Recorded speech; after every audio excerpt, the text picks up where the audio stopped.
Bonjour à tous, nous sommes sur le salon Mobility for Business en présence d'Anaïs Vivion. Bonjour. Bonjour. Alors vous êtes la fondatrice de BeApp. Si je comprends bien votre historique, vous avez commencé en faisant plutôt du prêt-à-porter, mais maintenant votre spécialisation c'est plutôt la haute couture dans l'univers des applications.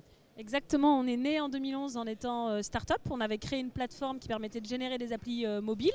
En 2011, les éditeurs étaient déjà pas mûrs à passer sur mobile. Ils ne savaient pas comment faire du business sur ces supports. Et naturellement, sur des demandes de clients, on a pivoté en agence avec la spécialité de créer des applications spécifiques pour nos clients qui répondent à leurs enjeux business, que ce soit dans l'entreprise ou auprès de leurs clients. Alors vous êtes une agence, quelle est votre valeur ajoutée par rapport à ce qu'on appelle une ESN, une SS2I? C'est peut-être cette expertise dans le design, dans l'ergonomie, dans l'écoute du client? C'est-à-dire qu'on intervient, enfin nos équipes ne partent pas chez le client. On intervient principalement en mode projet et depuis chez nous.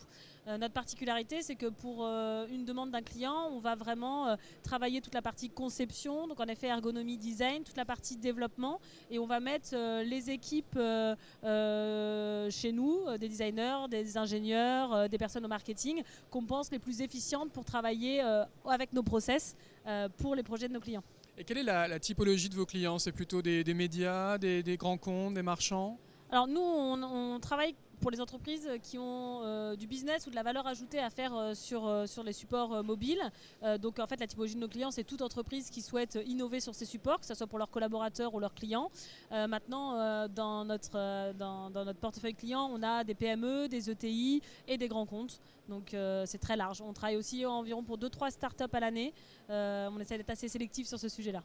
Alors je crois que selon Médiamétrie, 90% du temps passé sur un smartphone se fait aujourd'hui dans une application. Est-ce que pour autant, toutes les marques doivent lancer ce type d'interface? Alors le mobile n'est pas du tout adapté à toutes les marques. Il faut savoir que c'est faire des stratégies mobiles et avoir des produits mobiles, que ce soit pour les collaborateurs ou pour ses clients, c'est quand même coûteux parce qu'on a la problématique des plateformes. Donc il faut vraiment réfléchir stratégiquement, est-ce qu'il y a un intérêt pour l'entreprise à y passer.